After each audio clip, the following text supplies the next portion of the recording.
میں جی میرا نام داؤد ہے. میں نے حضرت بکر صدیق کی خلافت پر آپ سے بات کرنی ہے. آپ نے بولا نا آپ نے چیلنج کیا ہوا ہے. آج جو میں نے تقریر کیا اس پہ کوئی رد ہے آپ کے پاس؟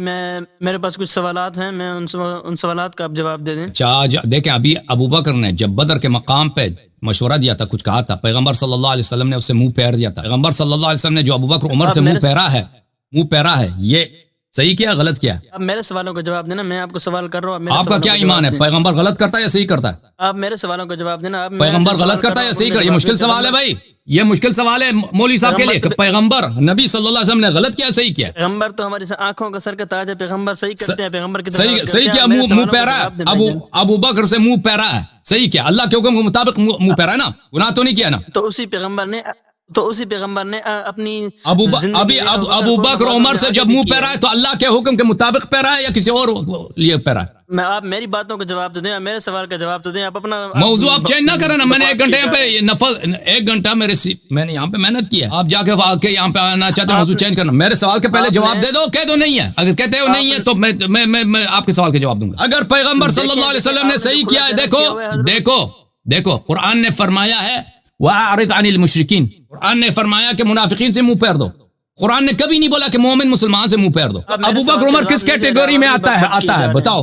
آپ میرے سوال کا جواب نہیں دے رہے یار صاحب. میرے سوال کا جواب دیں. میں آپ سے سوال کر رہا ہوں کہ اگر آپ مسلمان ہیں، ٹھیک ہے بھائی، آپ میرے سوال کا جواب دیں. آپ انسان، ان کے پاس میرے سوال کا جواب نہیں ہے، کسی بھی مولوی کے پاس نہیں ہے. اب میں ان کے سوالوں کے جواب دے دیتے ہیں. بسم اللہ سوال کرو. کسی بھی مولوی کے پاس نہیں ہے. آپ میرے سوال کا جواب دیں. آپ انسان ہیں یا شیطان ہیں؟ آپ اتنا مجھے بتائیں. اوکے بھائی، تھینک یو سر، خدا حافظ. ادھر آ کے مجھے گالی دیتا ہے. اوکے، ادھر گالی دینے کے لیے آپ کے ابا جان جو ہے نا، اگر وہ انسان ہے، شیطان ہے یا انسان ہے، جو وہ ہیں ہم بھی وہیں، ان سے پوچھو. السلام علیکم حضور. وعلیکم السلام. وعلیکم السلام رحمۃ اللہ وبرکاتہ. وعلیکم السلام. کہاں سے کال کیا بھائی صاحب؟ کیا نام ہے؟ میرا نام ہے محمد اسلم اقبانی. محمد اسلم اقبانی. اللہ آپ کو عزت دے، سلامتی دے. اقبانی انڈیا سے کہہ رہے ہیں. کیا خیریت سے ہیں؟ انشاءاللہ ناگپور ہندوستان. اللہ کرم. اللہ تعالیٰ حکم کریں اقبانی بھائی. میرا تو ایسا ہے حسن علی عاری صاحب، میری کوئی ڈیبیٹ کا تو مسئلہ ہے نہیں، مناظرے کا کوئی مسئلہ ہے ہی نہیں. جی سر. اور میں آپ کو 4 سے 5 مہینے سے فالو کر رہا ہوں آپ کے یوٹیوب چینل سے، اور مختلف ڈیبیٹ بھی میں نے سنی ہے دوسرے عنوانوں پہ بہت سارے. جی سر. اور اس کے پہلے جو ابھی 4 سے 5 گھنٹے کی ڈیبیٹ چلی، اس طرح کی ڈیبیٹ اگر ہوتی ہے تو اس میں کیا تھوڑا سا تنازع پھیلتا ہے، بزن ہوتے لوگ. جو آدمی مانیے نا اس کو منوانے کی کوئی ضرورت ہی نہیں نا لہری صاحب. مسئلہ میرا یہ ہے کہ میں تو آپ کا قائل اس بنیاد پہ ہوں کہ آپ کی ایک چیز جو ہے وہ یہ ہے کہ آپ نے کہا کہ قرآن جو ہے میرے لیے حجت ہے. اگر اپنے لیے قرآنی حجت ہے تو کوئی اختلافی مسئلہ ہی نہیں ہے. ہم نے نہیں کہا قرآن حجت ہے، قرآن اور حدیث حجت. ہاں، قرآن اور سنت ہے، اللہ کے رسول کی جو باتیں ہیں جو قرآن سے ملتی ہے احکامات سے، وہ ہمارے لیے حجت ہے.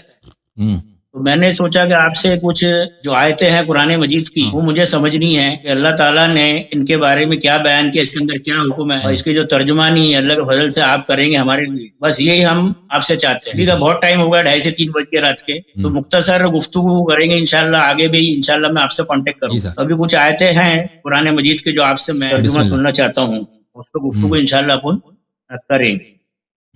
سورہ انعام کی جو ہے آیت نمبر 35، سورہ نمبر 6 جو ہے اس کو آپ تلاوت کریں گے انشاءاللہ، یا ترجمہ پڑھیں گے اس کی، بسم اللہ الرحمن الرحیم.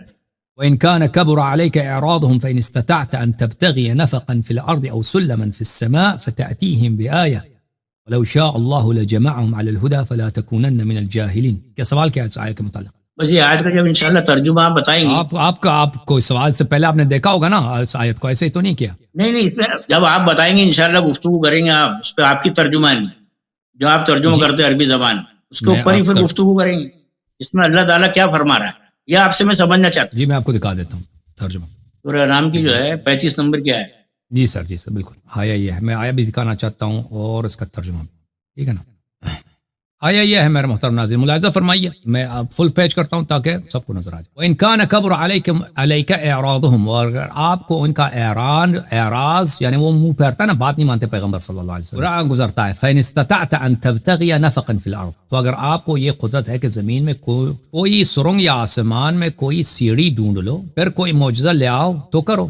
اور اگر اللہ کو منظور ہو تو ان سب کو راہ راست پر جمع کر دیتا ہے، سو آپ نادانوں میں سے نہ ہو جائے. ترجمہ یہ ہے اب اس کا آپ کے پاس اس کا جو ہے سوال کیا ہے، اس سے ترجمہ میں نے آپ کو سنا دیا. جی جی، سوال یہ میرا اس میں اس آیت میں میرے کو سمجھنا ہے کہ اللہ تعالیٰ نے جو اس میں مطالبہ کیا ہے اللہ کے رسول سے، یہ جو موضوع کی طلب کر رہے ہیں، تو اللہ تو کہتا ہے کہ یہی کافی ہے کتاب، اور آپ اگر کچھ موضوع ان کے لیے لانا چاہتے ہیں تو سیڑھی لے لیجیے، آسمان پہ چڑھ جائیے، یا زمین کے اندر کچھ سرنگ کھود کر ان کے لیے کچھ لائیے تو لائیے. ہمارا مطالبہ تو ان سے نہیں ہے موضوع کا. اس کے تعلق سے آپ کا کیا ہے بولنا ہے؟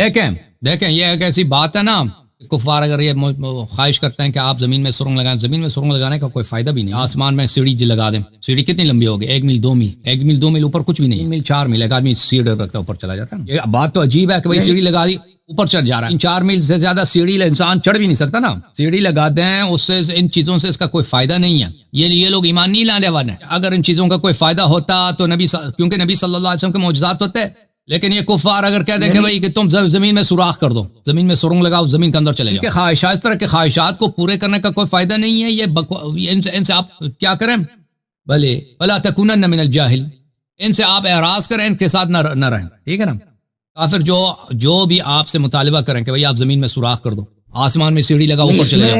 اس میں اللہ نے مطالبہ کیا نا اللہ کے رسول سے کہ اگر آپ کی خواہش ہے کہ یہ جو منگ رہے موضوعات، نہیں وہ ہے نا ولیری صاحب، نہیں اللہ اپنے رسول کو چیلنج نہیں کرتا تم یہ کرو. اللہ کو ضرورت ہی نہیں کہ اپنے حبیب صلی اللہ علیہ وسلم کو چیلنج کریں. یہ کفار کے بقول ہے بھائی، یہ کہتے ہیں کہ آپ زمین میں یہ لگاؤ، زمین میں وہ لگاؤ. جو اللہ کے رسول کی خواہش تھی کہ کچھ معجزہ ملے میرے کو، میں ان کو بتاؤں، اللہ نے دلیل پیش کی. رسول اللہ صلی اللہ علیہ وسلم کے ساتھ بے حساب معجزات. نصیحت کا مسئلہ چیلنج کا، اللہ اس طرح کی نہیں کرتا. یہ چیلنج اللہ فضول چیلنج نہیں دیتا اپنے پیغمبر کو کہ تو زمین میں سوراخ لگا. کیوں کرے گا چیلنج کا سوال ہی نہیں ہے اس میں. یہاں تو نصیحت کا سوال، ان کے مطالبے پہ اگر آپ کی خواہش ہے. چیلنج کفار کا ہے، یہ کفار کا چیلنج ہے.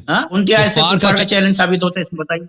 وہ تو میرے کو سمجھ جائے نا آپ سے، وہی کفار کا چیلنج ہے نا، اس کے اندر جس میں کفار چیلنج کر رہے ہیں، کفار مطالبہ کر رہے ہیں، اور خواہش اللہ کا رسول کر رہے ہیں کہ اللہ کچھ مجھے دلا دے. ایسا بھائی پیغمبر کی یہ خواہش نہیں ہے کہ زمین میں سرنگ لگا کے چلے جائیں، اور اللہ کی بھی یہ خواہش نہیں ہے کہ پیغمبر زمین میں سرنگ لگا. Okay thank you sir.